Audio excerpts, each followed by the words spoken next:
Hello everyone and welcome to the first Let's Play series of Imperator Rome. The game is here and we are playing as Armenia.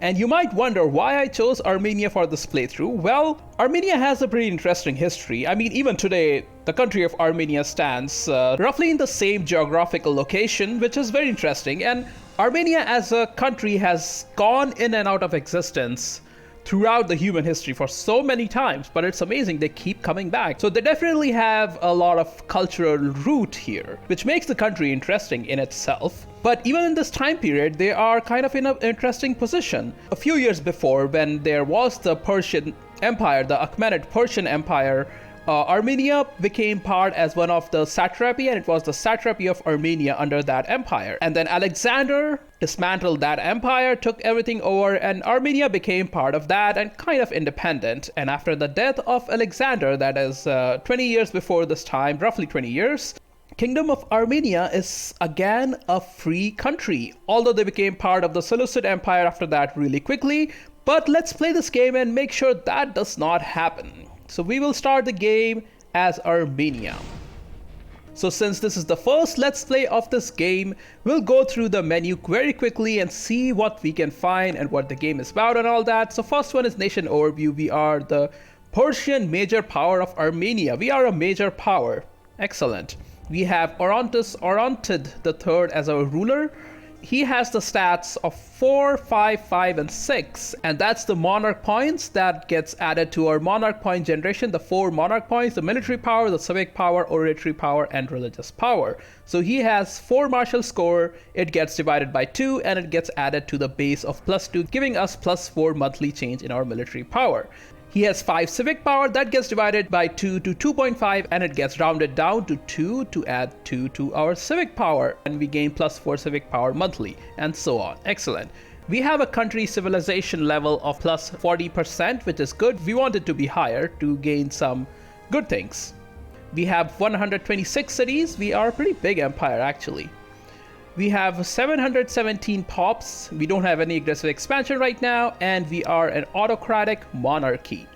Excellent. Now we also get 3 national ideas. We can choose 3 national ideas, and if we pick 1 military, 1 civic, and 1 religious, we will get this bonus. We will get +10% national slave output, and we'll get +2 for each of the monarch point category, which is pretty huge. So I'm tempted to actually take the national ideas right away. Although each idea costs 50 oratory power, we only have 200 oratory power. That'll consume most of our oratory power, which is fine, except I want to do something else with the oratory power. So we'll get back to that in a little bit. We have a ruler popularity of +80, and that's giving us some monthly legitimacy change and some monthly tyranny change. That's great. We have 0 corruption. Nice. This is our culture. So all pops in our culture are Persian culture. Excellent. This is our religion. Most of our pops are of Chaldaic religion. Some are Zoroastrian and some are Sibylline religion. And this is our population distribution. So most of them are tribesmen, some are slaves, some are freemen, and a little small number of them are citizens. Okay. And then these are all the provinces that we have in our country, and if we mouse over, we'll see where they are in the map. These are the governors for those provinces.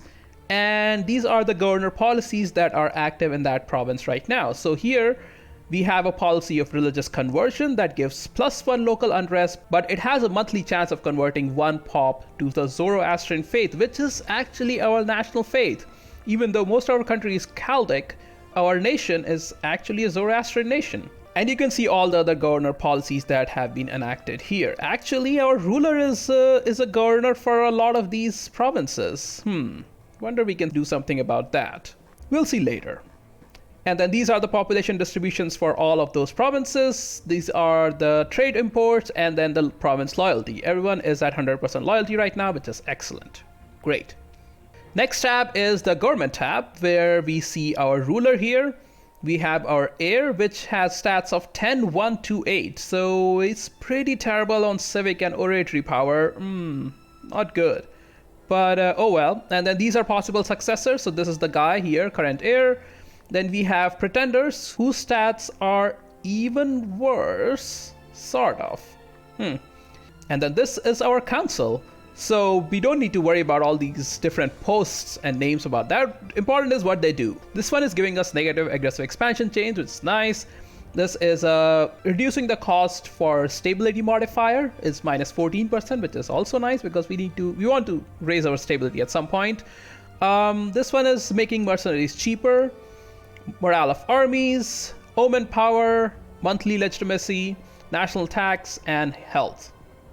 And then our current legitimacy is plus 100%, and that's giving us 50 max loyalty, plus 20 primary air attraction, and some freeman happiness. Excellent. And then we can also look at laws. So there are a lot of laws that we can change for a cost of 250 oratory power. And we'll come back to this at a later time when we have enough oratory power and we want to change some rules, such as I would like to get more research points here, but we'll come back to it later. Excellent. Next one is the military tab. Military tab will show us traditions first. This is our country's tradition. We have horse archer cost minus 15%, so we can train horse archers for less cost than other units, which is pretty good. Then we are Persian traditions, and we can unlock one of these for 800 military tradition costs. We only have 200 military power. It'll cost us 800, so we'll come back to it again later when we have enough military power. We can also see stats for individual army unit types if we have any bonuses for them, such as we have a bonus to light cavalry because of surplus of horses and capital. We have a bonus to light infantry and all that. And this is our country's morale, discipline, morale of navies, and enslavement efficiency. This is what is the chance of getting a slave if we siege down an enemy province. This is our fort defense level, and this is our siege ability. And again, I'm not going deep into each of these, like what they do. We'll slowly learn as we play the game. I think that will be more fun. So next is tech. We are getting 12.5 research points.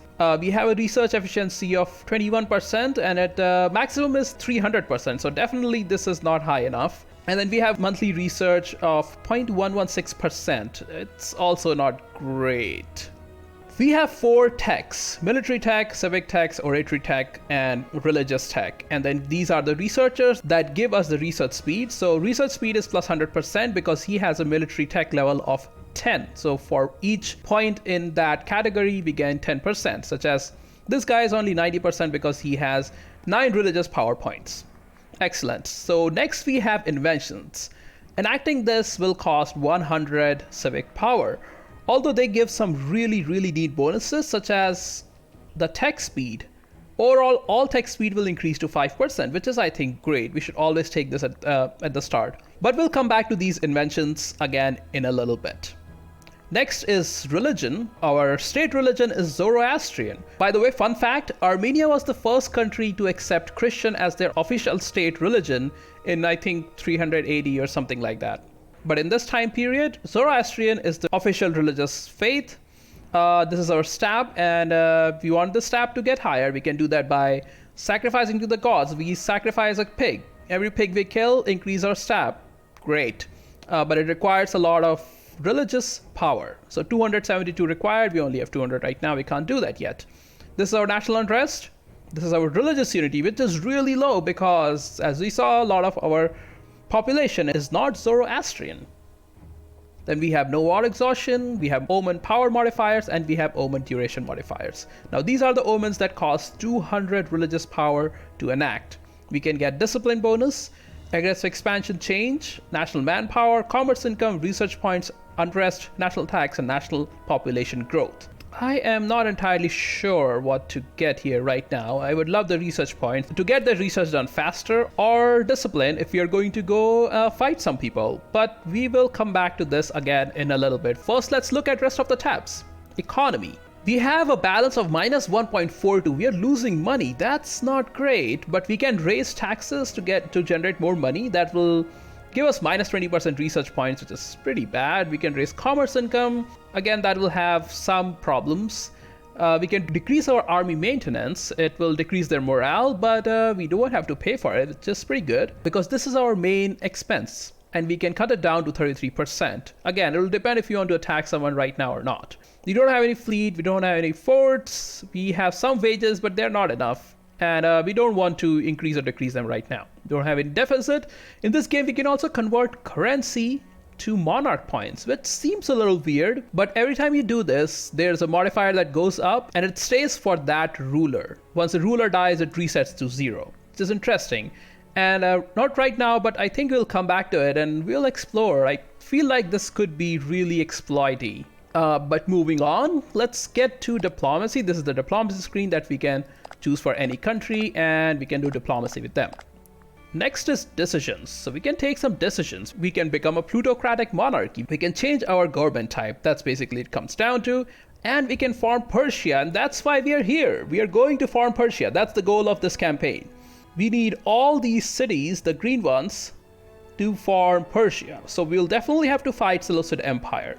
We might also have to fight Mauryan Empire later, because I think they will get like most of this area. So now we know which way we have to expand to form Persia. Excellent. Next is trade overview. Right now we don't have much things going on, but we'll come back to it once we get some trade things going on. We will change this option. Though right now it's allowed trading away surplus. We are allowing any trade offers, even those that would make us lose our capital bonus, and we'll change it. We are blocked surplus. We are not allowing any trade offers that would make us lose our capital bonus. And we'll come back to trade and we'll talk about it a little bit later. All right, next is characters. These are all the characters that we know of. We can see all their stats. We can sort by stats. We can see their prominence. We can see their popularity. We can see their loyalty to us or the state. We can see if there any corruption there. And this guy is 10 corrupted because of reasons. Then we have their health. Everyone is 100 right now and goes down. They will die. We have the age. We have personal wealth. This guy is really rich because, you know, he is the king. And then we have traits. So our ruler has a trait of unnoticeable, which gains minus 30 prominence. So prominence is minus 30 because of unnoticeable trait. And we get effective governor minus 10% commerce income. Yikes. And we saw he's governor of a lot of provinces there. So maybe we need to remove him from some offices. Okay, we'll look at that.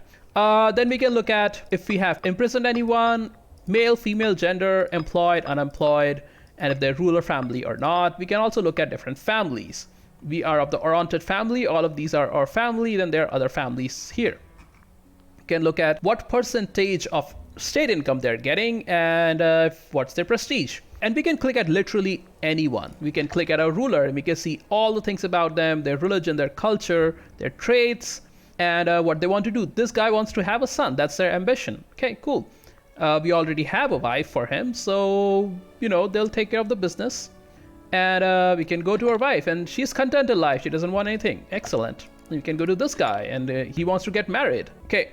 We can do a lot of things. We can make friends, we can bribe them, we can execute them, we can give free hand, we can banish, prison and all that. And we'll come back to it when we need it. All right. And last one is mercenaries. We can basically hire mercenaries.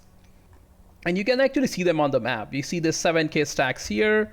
They cost a lot of money, monthly maintenance of 9, and they cost money to disband. So they're kind of expensive. We'll only get mercs when we really, really, really need to. All right, so that gives us an overview of what all these things are. This is our money. We're losing money. We already saw that. This is our manpower. We're losing manpower because of attrition. Huh. Okay, well, we'll move that guy from there. It might be just the game hasn't calculated since we just started the game. We'll see. These are our monarch points, military power, civic power, oratory power, and religious power. This is our stab. This is our aggressive expansion, and this is our tyranny. And then on this side, we have the macro builder. We can construct buildings, 4 kinds of buildings. Marketplace that gives taxes, more money, more civilization level. We want to build this everywhere. Training camps, it gives more manpower. Fortress, it's just forts. And granary, which gives us population growth and slave happiness. We also want to build this in most places. Then we can recruit army. We can recruit archers. It shows green. We can recruit them anywhere. If we go to camels, we cannot recruit them anywhere. There's no green on the map because we need the trade good of camel to recruit camels. Similarly, we need the trade good of elephants to recruit elephants. We need the trade good of, I think it's called steppe horses to train horse archers. And we need the trade good of horses to train more cavalry. Next one is promote pop. We can promote pops from freeman to citizen for 10 oratory power. We can do the same for slave and tribesmen. We can convert pops to our religion. We can convert pops to our culture, and we can import trade goods. Now, trade goods is very interesting. Trade is super interesting, and let's look at our capital. This is our capital, Armenia, I think. Anyways, so we have the city of Armenia in the province of Seleucid in Armenia. So this is our province, this is our city. City produces steppe horses, and we can see what it does. It allows us to build horse archer units, and then if we have a surplus of steppe horses in the province, it gives plus 5% local manpower. If there's surplus in the capital, we get archer discipline, and if we're exporting, we get some bonuses as well. So see, we are getting horses, surplus of horses bonus, and we are getting plus 10% light cavalry discipline because of that, because this is our capital province. We also have precious metals, by the way. Wow. It gives plus 10% citizen happiness. That's awesome. So what are rest of things here? We have our trade good, we have our terrain, we have civilization value, we have barbarian power, we have fort garrison, we have the supply limit, attrition, and we have loyalty. No unrest, we don't have any unrest. That's awesome. Then we have 0 of 2 buildings. We can build 2 buildings here. So once you have the money, we should definitely build marketplace, and we should build granary here. Then we have 4 kinds of pops. We have the citizens. We have 3 citizens, 5 freemen, 3 tribesmen, and 4 slaves. Citizens give us research points and commerce value. Freemen give us manpower. Tribesmen give a little bit of base tax and a little bit of manpower, and slaves give us base tax. And how much they contribute was dependent on their happiness. So you can see output efficiency of 148% due to the following: average happiness and capital region, capital area, and capital city. So the more happy they are, the better they do. And we can click on that and see their happiness. They're 70% happiness. All 3 citizens are Armenian in culture, have Chaldic religion, and are 70% happy because they have base happiness of 20%. They're inherently not very happy people, and their religion is different from state religion, and then their governor is of different religion. And we can convert their religion. That will remove the negative modifiers here if we want to, although I don't want to spend 20 religious power just to do that. All right, and we can look at each of them the same way. Now, this plus means, I think this means that a new freeman will pop out here at some point. They have a certain chance of popping out a new one, because people make people. People make people. Great. So this is the culture, the religion. This is our income from this province. This is our manpower from this province. This is our research from this province, from the city, sorry. And then we can build units here as well. Now we also have 0 out of 3 trade routes that we'll get back to here. All right. Let's go and see what else is here.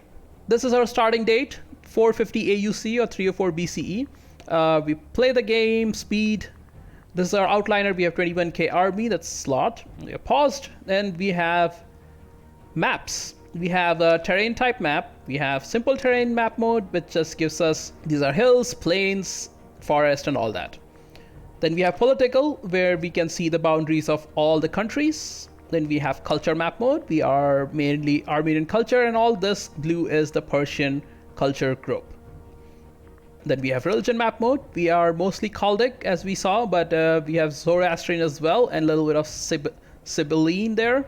So we'd like to get more Zoroastrian. That would be nice. So since we are going to expand here anyways, because we want to farm Persia, it makes sense to just push here. Although there are pockets of Hellenic religion here, because that's what Alexander did, right?